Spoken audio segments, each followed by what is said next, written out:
You want to change white object to color? I'll show you how. In fact, I'll show you 3 methods to use. The first 2, they're pretty easy and common, but they need to be improved on. Then I'll take a 3rd approach that's uncommon. It's the professional way to do this. And with that method, you'll be able to grab any image off the internet or your own personal archive that's in color, put it right in your photograph, take a white object, and make it perfectly match that object. And there will be 0 guesswork in the process. So let's dive in and get started. Let's start by making a selection. I'll just zoom up on her. This is my wife, Karen. And I'm going to go to the Object Selection tool. And up here in the options bar, I'm going to change the options to Lasso and Enhance Edge. Then I'm just going to draw around the area that I want with a very crude selection, about like this, and let go and see if it can find the object that is within that shape. Then if I need to refine this, because maybe I want this strap here to remain in white, I can hold down the Option key, Alt and Windows, which means you want to take away, and then try to circle around that to see if it can remove it. Now, let's see about adding color. And first, we're going to use one of the simplest and one of the most common. And that is, you could create a brand new empty layer by clicking on the New Layer icon. And then you can change the blending mode menu at the top of your Layers panel to a choice that's called Multiply. Multiply will cause anything that you put into that layer to act like ink. And therefore, you can just choose the paintbrush tool. You can choose any color you want to paint with, and then come on top of the image here and just paint. And it's like using a magic marker to highlight a book. It's just adding ink to what's there. The problem with this technique is a few-fold. First, if I didn't choose that color precisely, it's not quite as easy to change. So let's change that. I'll choose Undo, and instead of using the paintbrush to paint, let's come down here to the bottom of our Layers panel, click on the Adjustment Layer icon, and use a solid color layer instead. That'll bring up the color picker, and I'll click OK. And you just need to make sure that this blending mode up here is set to Multiply. And that's when it starts applying the color in this way. But if you were to look at a real photograph, a real color one, and you were to look at how much it varies in brightness. Look at how bright the highlights are in this stucco, regardless of what color it is. Well, we're going to be missing that, because when I'm back here in Photoshop, this is like adding ink to my image, and that's only going to darken things up. So in order to improve this, we're going to need to somehow get our highlights to be brighter than the rest of the image. To do so, one method would be to take your background layer that contains your original picture and duplicate it. I usually just type Command J, which is a shortcut for this. That's Control J in Windows, which is one way of copying a layer. I use it because it's easy to remember the keyboard shortcut if you think of jumping something to a new layer. And therefore, I'll type Command J. Then I'm going to move that newly made copy and I'm going to drag it above the other layer in my Layers panel. So it's covering up what we've done. And I'll come down here to the letters FX and click on it and choose the top choice. That's going to bring up this complex screen, but we're only going to need to pay attention to this little bar that's here called This Layer. This determines how much of this layer will be visible. What I want to do is make this layer disappear wherever it's dark. I can do that by grabbing this slider and moving it in. Whatever is found on this layer that is darker than what this slider points at will disappear. Well, I'm going to have to pull this over quite a distance before I notice anything happening, but eventually you're going to find that the white shirt is going to start disappearing. And I want to bring this over until the main thing where I still see white shirt is where the highlights would be in the shirt. But it has an abrupt transition, so this slider can actually be split in 2. You see a vertical line down the middle of it to indicate it's actually 2 parts. It's like they're held together with a magnet. To separate them, I hold down the Option key, Alt and Windows, which I currently have held down. I'm going to grab the right side and I'm going to pull it all the way as far as it can go. So now it's hidden underneath this other slider. Then I'll return to the left side and I'll fine tune it until I have a smooth transition from those highlights into the more medium brightness areas. which is about here. But that's a little too much. I didn't want to completely replace the color. So up here we have an opacity control. And so I'll just bring it all the way down to 0. And now I'll slowly bring it up while I look at the image and decide how much of that can I get away with to get a little bit more variation in brightness and to get a little brighter highlights. Then I can click OK. But then if you look at a real color photograph again, and this time let's look at a different one. This one, look at what happens in the dark portions. If you look at the darkest area of this red area, look at how much color is showing up in there. Next to none. Doesn't matter what color you look at. The darkest area of a yellow object is almost no color at all. Same with a green object, same with a blue one. And if you look at our end result though, here we got a good amount of color in that dark area. So let's make an additional change that's going to pull some of the color out of the dark areas. I'm going to create an adjustment layer, one that's called Hue Saturation. And I'm going to pull the saturation slider about halfway down to about -50. Then I want this to only happen to the dark portion of the image. So let's go back to the letters FX and let's go back to that choice called blending options. Remember, that's where we found these sliders, but this time let's pay attention to the underlying layer slider. This will allow some of what's underneath to show through. So let's let the bright areas of what's underneath show through. I'll bring this over, and I'll have to bring it over quite a distance before I see anything happening. And eventually I'll start seeing the highlights come back, and I'll do that until I see a good portion of the shirt show up. Then I'm going to hold down the Option key, Alt and Windows, so I can split this slider in half. And I'm going to grab the left side of it and just pull it all the way to the left.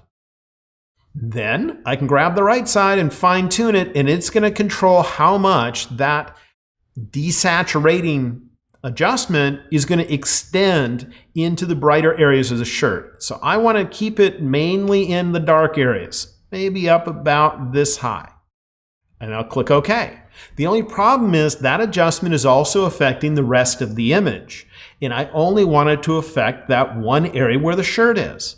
So we have 3 layers here that are affecting the look of the shirt, and I want all of them to only apply to where the shirt is. Right now, it's only this layer that has a mask on it that limits where it affects the image. So let's take all 3 of these layers. I'll just get that top layer selected and hold Shift and click on this one so we get all the ones in between. Let's throw those in a folder. That's known as a group. And then we can expand it by clicking this little triangle.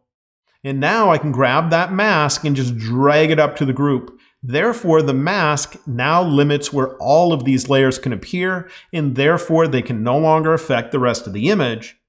And let's see what we've done. If I turn all these layers off, the bottommost layer, that's adding color to the image.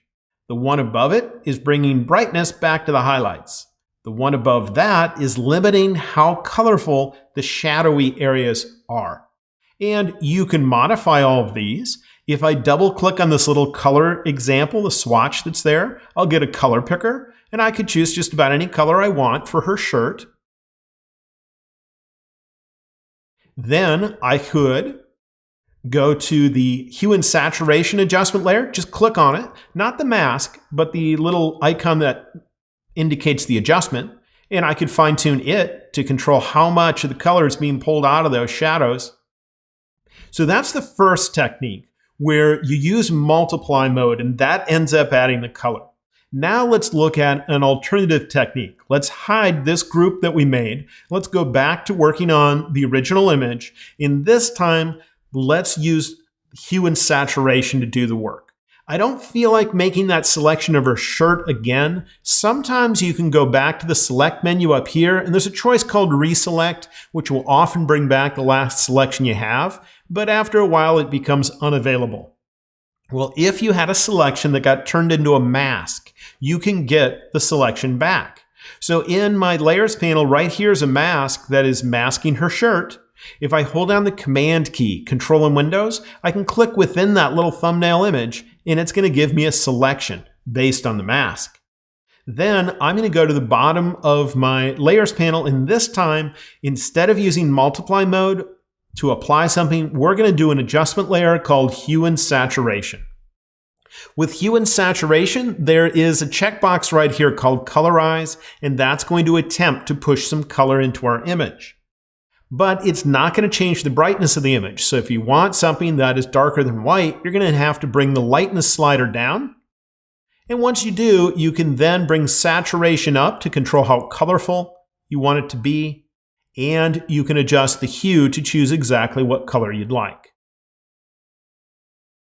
But we're going to have the same issues with this technique. So we could repeat the process we did before, which was to grab the background layer, type Command J to duplicate it, and put that on top. Then make this only show up in the bright areas by going to the letters FX and choosing blending options. And if we want this to only show up in the bright area, we grab this slider and pull it over until we only see it in the highlights. Hold down Option, Alt, and Windows, and grab the right side of the slider, move it all the way over. And then grab the left side and move it until you get a smooth transition where everything feels gradual. And there is an opacity control up here. Bring it all the way down, and then slowly bring it up until you think it looks right. Click OK, and we can add on top of that the same other technique we used, which was to do another Hue and Saturation adjustment layer, bring that saturation down to around 50%, and then we want this to only show up in the dark areas, so we go to the letters FX and choose blending options. And this time, if we want that to only show up in the dark areas, this lets the stuff that's underneath show up. So let's let the bright areas that are underneath show up. And then hold down the Option key, Alt and Windows, and pull the left side of the slider all the way to the left. Now you can adjust the right side to control how much that extends into the rest of the image. But when we do that, and I click OK, that adjustment is affecting the entire picture. And I only want it to affect the shirt. So let's take these three layers and throw them in a group. The top layer is already selected. Let's hold Shift and get the bottommost one of what we've added. Let's hit that group icon. Looks like a folder. And then inside of it, we have the mask. Just drag the mask to the group. And so now here we have this one used Hue and Saturation. And this one instead used Multiply. Now let's compare those two. I'm going to get a little bit fancy here. You can ignore what I'm about to do, but I'm going to get this split half and half, and I'm going to get the colors to match so we can compare these two. But in order to do so, I'm going to need to get a little fancy. So if it's too much for you, just ignore this part and wait until I have it split. But otherwise, you might enjoy seeing what I'm going to do. All right, I'm going to get this to appear in only half the image. So I'm going to make a selection right down the middle. Like that. Then I'm going to take this group, I can turn it on. When I turn it on though, now we have both of those techniques applied, so it's doubled up, and I don't want it doubled up. So I'm going to take this group and put it inside another group, nested into another. In order to do so, I need to hold down the Shift key, because if you only have one layer selected at the time you click, you get an empty group. It's only when you have more than one layer that it would automatically put them inside the group. When you have one layer, just hold Shift. When you click on it, that's going to tell it to put it inside. Then I'm going to add a layer mask, and that's going to limit where whatever's inside that group can show up. But still, this side is being applied twice because now it's only applying to the right side of the image, but it still has this underneath it in the way. So let's get fancy. I'm going to open up the inner group, and I'm going to find the layer that's doing all the work. It's this one.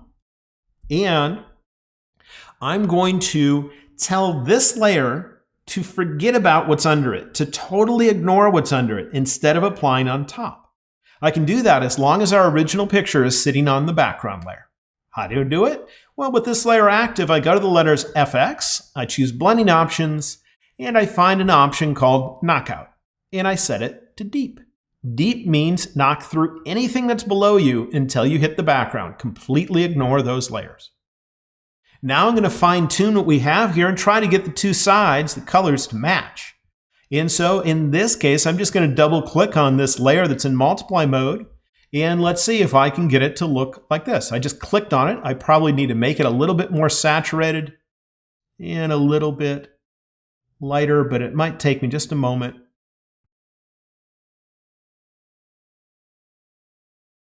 All right, there we go. I think they're pretty darn close. Now, if I want to be able to compare this where I can move my mask around, I'll click on the mask that's on the top layer and I'll unlink it. If it's not unlinked, then these other layers would move around as I move this mask. But I'll use my move tool. And now I can slide this side to side and you can see a slight difference between the two, but they're not all that dramatic. One's a little bit more colorful than the other, and that's likely because I just didn't have the saturation turned up as much. But you're not going to see a dramatic quality difference between those two approaches. Those two approaches I consider to be the amateur way of doing this, and they're the most common on Earth. Now let's switch to the professional way of doing it. To do this professionally, I should be able to just choose an image, any image from anywhere. This could be from the internet, could be from my personal archive of photos, whatever it is, I should be able to pick any photograph. Then I'm going to mask this so I am not looking at the whole image. So I'll just make a selection and add a layer mask. And we're going to move this so it's sitting right next to our image. So I want this to look good enough so that these two both visibly match and I could prove to you that they're exactly the same numerically, meaning they really do match. Let's add a curves adjustment layer. In curves, we want this little hand tool to be active. Now, I usually have mine set up so it's always active, and you can do that by going to this little menu in the upper right of the curves screen and choosing Auto Select Targeted Adjustment Tool. Or if you don't want that to be turned on, just manually click on the hand so it's got a dark background to indicate that it's active. What does that do? It makes it so whatever tool used to be active over in your tools panel is no longer, and instead it knows when you move your mouse on top of the image, you should be doing something related to curves. Then I want curves to tell me exactly how much light is in the bright part of my wife's shirt. And I'm going to think of this area right here as being the bright area. Now, the image is made out of red, green, and blue because this image is in RGB mode. So we're going to end up with 3 numbers that precisely measure the color that's in this area. And you do this by holding down the Shift key. You have to have that hand tool turned on, and you just click. When you do, the info panel pops open, and right here are some numbers. Those numbers precisely describe the color underneath this little crosshair that was also added. In fact, you could call somebody on the phone and read off those numbers. They could type the same numbers into Photoshop's color picker, and they'd end up seeing that color. Then I want a second one of these for the bright part of the red version of the shirt. So I'm going to go to the bright part of the shirt. I'm going to again hold down the Shift key, and I'm going to click. And that gives me an additional readout here in the info screen. Now you'll notice that each set of numbers, there's actually 2 sets. There's a left one and a right one. And you're only going to get 2 sets of numbers like that when you have an active adjustment here. And when that's the case, the numbers on the left indicate what you're starting with. The numbers on the right indicate what you're ending up with. And right now we haven't done anything with the curve, so those 2 sides match. But what we want to do is we want to get the numbers on the right of number 1 being the white version of our shirt, to match the left side of number 2. Because the left side indicates what you started with, and number 2 indicates the red shirt. So we pretty much want the after version of our white shirt to match the before version of our red. How are we going to get that to happen? Well, we're going to use curves. We need to work on the individual colors of red, green, and blue to do so. And when I do this, I will not be looking at the picture at all. To prove that, let's zoom out on it until you can't even see it. Because we're doing this professionally. We're not eyeballing it. So here, in curves, I'm going to change this menu to red. Then I'm going to click anywhere on the curve other than where the 2 dots that are already in here are located. So I'll just click here. Only after adding one of those dots am I going to find input and output numbers. Input means what did we start with, and output means what are we going to end up with. So I want to select the input number, and I want to type in whatever is right here. You see that number? This is the amount of red that was in the white shirt to begin with. So I'm going to target that by typing in 227. Then I'm going to select the number for output, and I'm going to tell it how much red we want to end up with in that area. And I'm going to choose that from right over here in my info panel. The number for red, this is for the red shirt, and it used to have 181 in it. So that's what I'm going to type in right here. Now you'll see that if I look at the numbers for red, the number on the left is what we started with, the number on the right is what we ended up with, and the number on the right matches what's over here. They don't have to match. They need to be within about 2 or 3 of matching, then they'll visibly look the same. Now we just need to repeat the process for green and for blue. And it's the same process. You just change this menu to green. You click anywhere on the curve to add a dot. Then only when that dot is active do you see these numbers for input and output. You select the number for input and you type in whatever's on the left side here.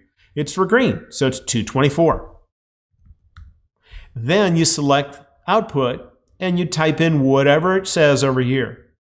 On the right, this number 2, and it's the left side, because left side means before. 80 is what we need, so I'm going to type in 80. Now you'll see that this number right here matches that one. And we just need to do it a third time for blue, clicking anywhere on the curve, selecting the number for input. We put in this number, 227. That's how much blue was in the bright part of the shirt, the white shirt. And we want to end up with the amount of blue that was in the bright part of the red shirt, which is the number that's right over here. It's 60. And they won't always precisely match. Do you see here how this says 63 and this says 60? Even though I typed in 227 and 60. I didn't end up with exactly that. As long as they're within about 3, you're fine.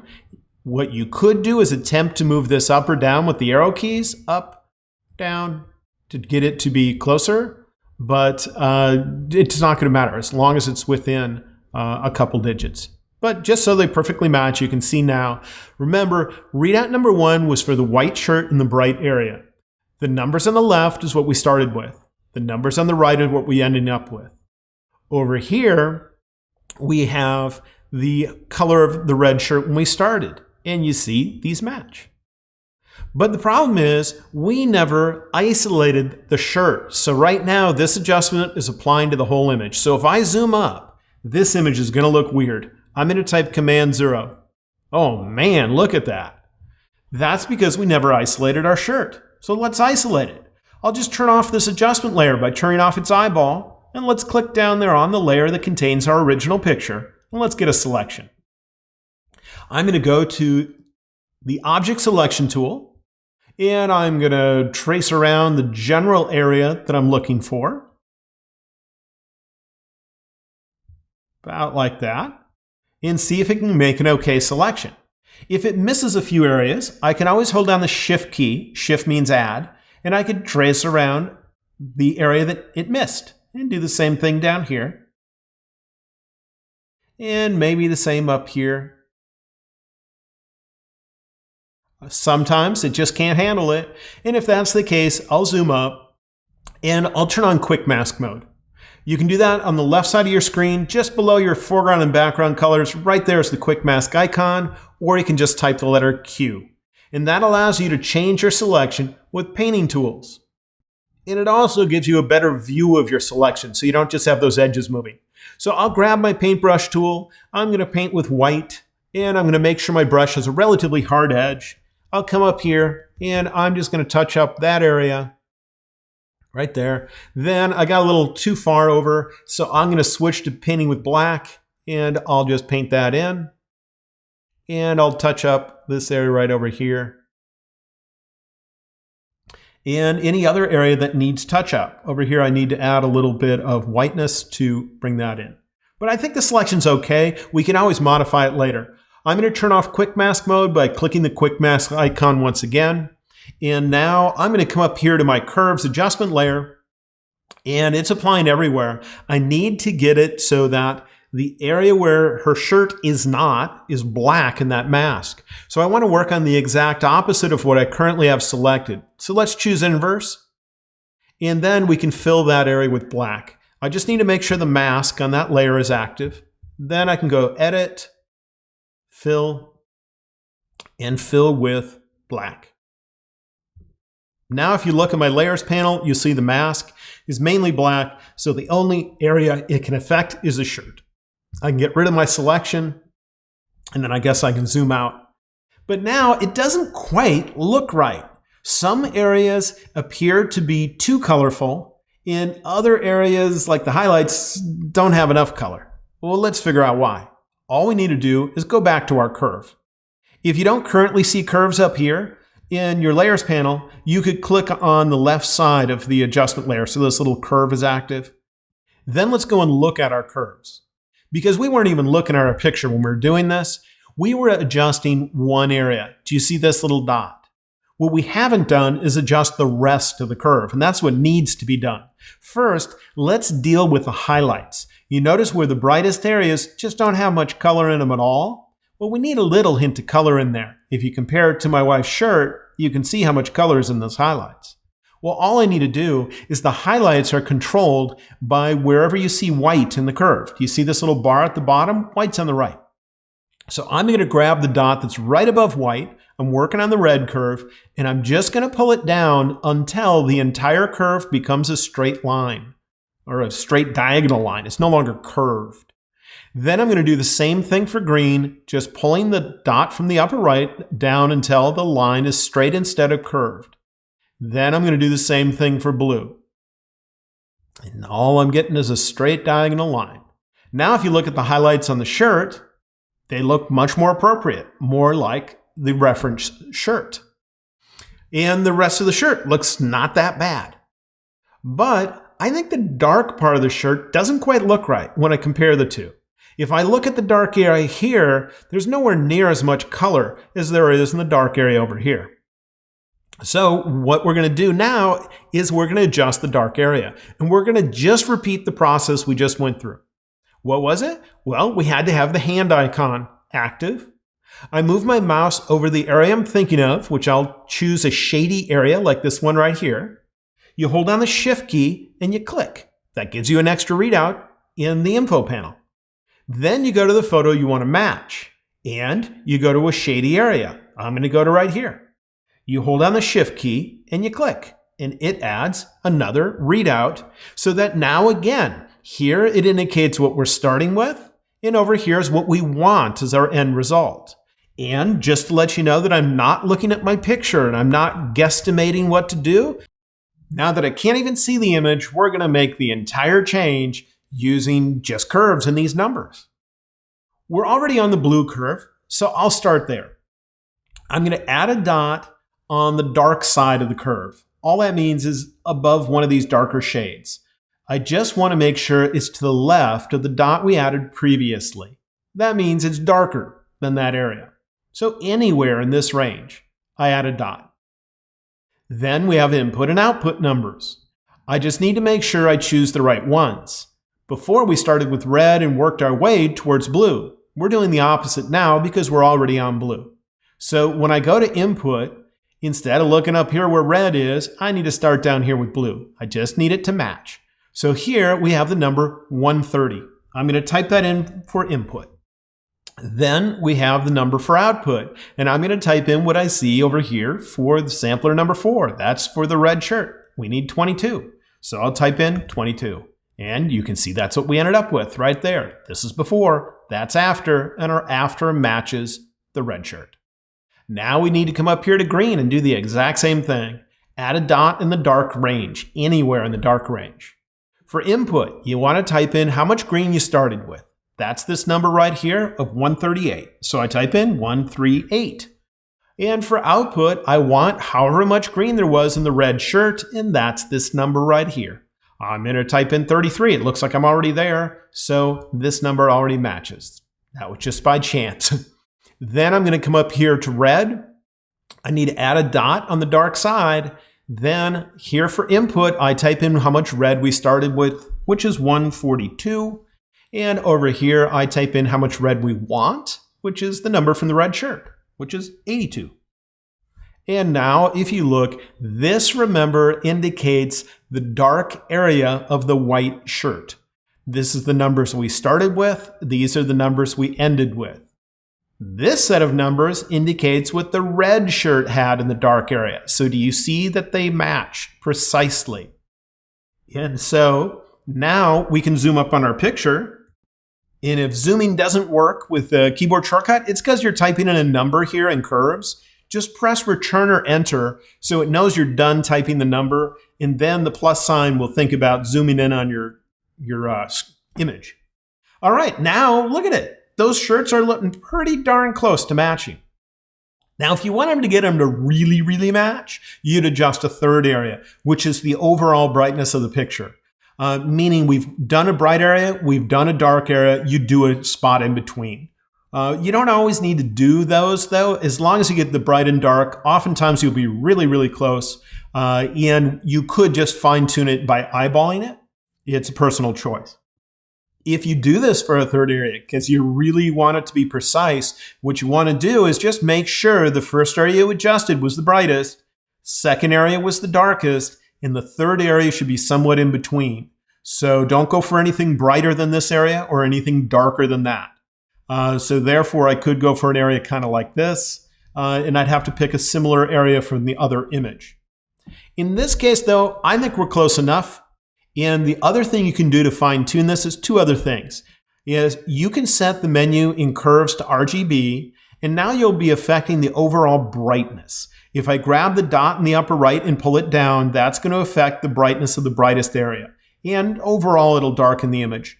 And so I could fine-tune that, or I just click on my picture, like in this middle area, and drag down if you want it darker, drag up if you want it lighter. Just be careful, if you drag down, it does make things more colorful as well. And so it can put things off a little bit. The other thing you can do to fine-tune this is to add on top of it a Hue and Saturation adjustment layer. And to ensure that this adjustment layer only affects the shirt and doesn't affect the whole image, right at the bottom of your adjustment settings, there's this icon. And if you click it, there'll be a little down pointing arrow next to your adjustment layer. And it means that this adjustment will only affect where this one does. And therefore, it's as if this mask is up there as well. So that means if it gets a little bit too saturated here, you could bring it down, fine tune it, or bring it up, depending on what you think it needs. Because the exposure on the two photos will likely be a little bit different, so they shouldn't necessarily exactly match. You should fine tune it. You can change the hue to get the overall color if you want it to be a little bit different, and get it where you'd like. Now, I doubt you want these little crosshairs on your picture. To get rid of them, go to your Tools panel, go to your eyedropper tool, click and hold down on it. You'll find one called the Color Sampler tool. That tool can be used to add those as well. And in the options bar at the top of your screen, you're going to find right up here, Clear All. That's going to clear things. Now, let's take a look at the end result and let's see if there's anything we need to do, because oftentimes when you start with a white shirt, you're going to end up with some issues that you might not have anticipated. And I see a few of them here. First off, look at the transition from the red shirt to the skin. If you look at the photograph on the left, do you see, if anything, a little highlight across that area? Whereas when I look here, I see a dark little halo around that area. That is due to sharpening. Because when something gets sharpened, what happens is it looks at a transition from a dark to a bright area. It takes whatever side of that transition is bright, and it brightens it even more right where it touches. Then it takes the side that's darker, and it darkens it even more right where the two areas touch. Well, when that shirt was white to begin with, let me get it back to white by turning off these adjustment layers, then wouldn't it be appropriate to brighten the bright side over here and darken the dark side? But once you've made that adjustment, that sharpening, which is what you're seeing right there, doesn't look appropriate. So if you know that you're going to shift a white shirt to a deep color, then when you're opening the picture, make sure all sharpening is turned off. In Camera Raw or Lightroom, there is a default amount of sharpening, and that's what's causing this. So if I knew I was going to make this change, I would have started out in either Camera Raw or Lightroom. I would have gone to the detail panel. I would have taken the sharpening slider and turned it all the way down. And therefore, I wouldn't have that halo in here. Then once you're done with this technique, you can sharpen, and then you're going to get the proper brightness of a halo. While we're talking about pre-processing, let's head over to Lightroom and let me show you one other thing to look out for. When you have a white object, it's not uncommon to adjust your picture so much so that the brightest portion of that white object blows out to solid white. And you can find out when you're over here in Lightroom's Develop module or when you're in Camera Raw, just move your mouse over to the area. And if you look where the histogram is in the upper right of my screen, there are some numbers that can appear below it. And if they're ever 100% for all three, that area is solid white. That means that area will have no detail whatsoever when we add color to it. And it's not going to look appropriate. So if you have an image with a white object in it, while you're in Camera Raw or you're in Lightroom, make sure when you put your mouse over the brightest area, you don't have white. If you see white in there, take this slider called Whites and turn it down until what you see is this histogram on the right side should have a little gap in it. The only time you should see it hitting the end is if you have the sun in your photo or a reflection on something shiny. You can even hold down the Option key and you'll see if it blows out when you're dragging the slider. You want to make sure none of that part is blowing out. You might also want to bring your highlight slider down a little bit, and that's going to end up getting a little bit of detail into that area. Therefore, when you add color, you're actually going to have the detail there. Let's head back to Photoshop, and I'll end with a few tips and tricks and some troubleshooting. First, a lot of people will get messed up when they're in curves. When you're in curves, if you ever add a dot, that's when you see the input and output numbers you can type in. When that's the case, only click on the input and the output numbers. Don't click randomly in another part of curves, because if I click away from those numbers, they are no longer editable. And that's because the point that you previously had active is no longer active. It's only when a point is active that the numbers are there. So to get it active again, on your keyboard, just hit the plus sign on your keyboard. That cycles through all the points that are on your curve, and do it until you're back on the point you were working on. Then the input and output numbers will be available again, and you can click on input. Input means what you're starting with. Always get that from the white object, always the left number in the info panel. For output, we're taking the number from the other shirt, the red one, and again, the left number. It's when we're done that we want the right number to have changed. But that's one common issue. Then when you're done, if you need to refine things, like in this case, I think the selection I had was not ideal over here. I see what looks almost like a little white gap over on the left side of this area. Also, I see it over here. Let's see if we can fix that. Well, I need to have the mask active for that layer. So I'm going to click down here on my Curves Adjustment Layers mask, and I'm going to fix it by doing the following. I'm going to choose Select and then Select and Mask, because when I'm in Select and Mask, all I need to do is change my view to a choice called On Layers, because you might come in here and get some weird view when you first get in here or something like this. You want to set it to On Layers, which means just showing my end result just like it looked a few minutes ago. Then down here, we can modify that mask. And what I want to do is use this setting called Shift Edge.